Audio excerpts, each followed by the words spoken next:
You're also a multi-instrumentalist. What is your favorite instrument and why? And how long has it taken you to learn the different arts? Well, I mean, I play two instruments. I play the piano, of course, that's my first love. And then I took up violin when I turned 9 years old. And it's just something, you know, piano, of course, I started playing by ear at the age of 4.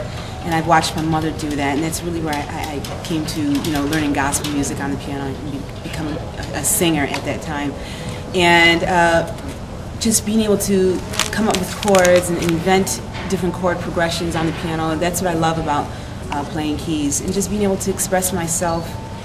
However, you know, that's when I feel most comfortable with.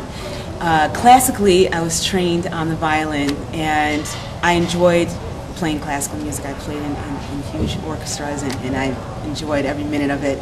And that also gave me the music theory that I needed to be able to really put in what I put in my music today when it comes to bringing out a dramatic scene in my songs, to bring more strings and to bring out embellishments in a certain part of a song or arrangement. And I use, you know, both of these things to really give me my particular sound. And I've been holding back, so I'm hoping in the next album that I do come up with that I will be using more of my classical side to really bring out what I really am about as a musician. Did you hear about that? There was a library in France where one of the librarians discovered a new piece of music by Mozart. Really? No. This was, I think, 2-3 months ago. I mean, it blew my mind. I mean, to think, you know, you think that you've got everything down by Mozart, but then all of a sudden there's a new composition. Get out of here. Yeah, a few months ago. Now, did they tell the name of this composition? I don't know anything. I just read it briefly, and because we were just having that conversation about classical music, That's very interesting. Just remembered that. After all these years. Yeah, it was really cool. Yeah, I do want to hear that. That's cool. Some quick fire questions. Your favorite classical artist? Wow. I love, you know, I've played almost everything from Tchaikovsky to Vivaldi to Beethoven to Mozart, Haydn. I'm going to have to say, you know, I really enjoyed playing Beethoven, especially the Fifth, because I played it so many times. Yeah, a lot of energy. A lot of energy. I don't know, I love Vivaldi too. I mean, I love the Four Seasons. It's a beautiful piece, and I haven't soloed on it, so unfortunately I haven't had experience in doing that, but I played in a lot of quartets and quintets, so. Okay. But yeah, those two composers. Favorite New Jack artist? Wow. New Jack artist? Wow. There's got to be some. You're going to be telling my age on here. New Jack artist. I'm going to say, well, you know, coming up in the 80s, I was so in love with you know, Guy, and then I was so in love with Bobby Brown. But, you know, Teddy Riley had brought so much to that New Jack. Well, he was New Jack swing, so anything that he put his hands on, I was into it. Would you collaborate with New Jack artists? Yeah, most definitely. It will come very natural. Yeah? Yeah. Favorite hip-hop soul artist, so the later R&B? Okay, hip-hop artists. I'm going to say, well, I'm going to have to say A Tribe Called Quest. Those are my favorite guys, and I've actually had the opportunity to open up for them a couple of times with Cooley's Hot Box. Very cool. That was amazing. I loved it. Favorite Tribe Called Quest member? Oh, Q-Tip's got to be. Q-Tip, okay. Yeah. Okay, favorite hip-hop artist? Favorite hip-hop. Today's hip-hop? You talking about?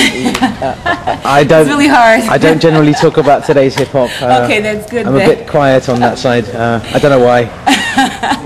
I'm gonna say, wow. You know, I really love Common. I mean, and he's, you know, in today, but you know, he was around back in the 90s, early 90s. He's got a new album. Yeah, It's I know, really good. It's hot. It's yeah, really very hot. good. I've heard a few songs, singles off of it, but yeah, Common is probably my most favorite. Favorite rock artist? Rock artist. Oh, I came up in I'm so evil. I came up in you know, upstate New York, so I listened to nothing but rock. But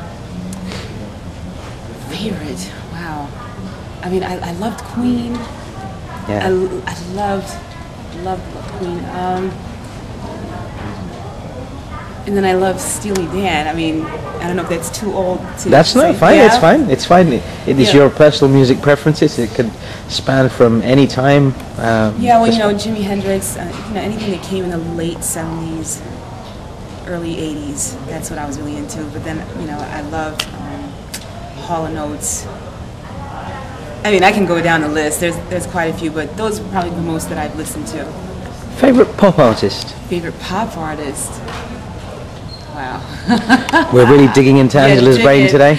I know. I loved Madonna. I did. You know, she's doing some wonderful things in the way that she extended herself and changed herself and evolved in this music industry has been pretty amazing to me. But Madonna, yeah, and I love pop artists. You know, I'm really digging Beyonce. I mean, she's can't deny she's just dope. She's a performer. To amazing voice. Amazing voice, but she can dance and she can really put on a show. I've never seen it live, but just on TV. If I can feel that kind of energy off of the TV, sure. You know, it's got to be ridiculous. Favorite artist in today's current market? You mentioned Beyonce. I mentioned Beyonce. You know, I'm digging a lot of people that are, you know, in the neo. I don't want to call it neo soul scene because it's not really that. It's all R&B and soul. Yeah. But I'm really into. I want to say Frank McComb and Eric Roberson. I mean, I have to say it because they're on my album, but I really do genuinely, you know, appreciate what they do. Rashaan Patterson, amazing voice, and then Mesa Leak. She's such a doll, and I had such a wonderful time working with her too. If you could work with anybody on the planet, actually, you know what we should do? We should do Alive and Dead. What? So, your favorite artist, anybody you could work with that's alive? Patrice Rushen, or Andy English, of course. Gosh, I heard that he's quite a bit to work with, but Prince, man, that would be cool. Just to meet him and just to talk about music with him would be. But I think Angela Johnson and Prince collaboration would be pretty cool. You think? Yeah, I think that would be pretty funky. I would just love to be in his presence and just have him to hear my music. Hell, I would love it if that were to happen. So Prince Roger Nelson, if you're listening, Angela Johnson, she would like to work with you. But also, I gotta say, Michael Jackson's a major influence in my music too. You know, Jackson 5s up to the Jackson years, and any of them. Where can people learn more about your music? Well, they can also go to my website at www.angelajohnson.com or my MySpace site at myspace.com/Angela Johnson, the number 1. And they can find everything that's going on as far as my touring schedule and what's going to be coming up next. I'm going to be working on a few other projects coming up in the next year besides my own, so don't worry. My next solo project is the next in line. Come on, tell us a few secrets. Who are you working with? I can't put it out there because I have to approach these people. Well, you know, right now I've been talking to Kanye Dawes, hopefully getting a second chance to work with her again. I worked on her last album with her. Mesa Leak, I have a current song out with her. Happy Feelings, which is the name of the song on her album called Metamorphosis. Yeah. Working with probably a few Japanese artists in the line. We're here in Japan right now working on those contacts and making those connections, but I hope to be working with a few other Japanese artists as well. What would you like to say to your fans on njsforever.com? Wow, I just want to say thank you. Thank you so much for just hanging in there with me. I hope that I've been bringing great music to you and that I hope to do it for many, many years to come. And I just wanted to say thank you for the support, you know, from the Cooley's Hotbox years to now. And I'll be seeing you soon. Angela, thank you so much for everything.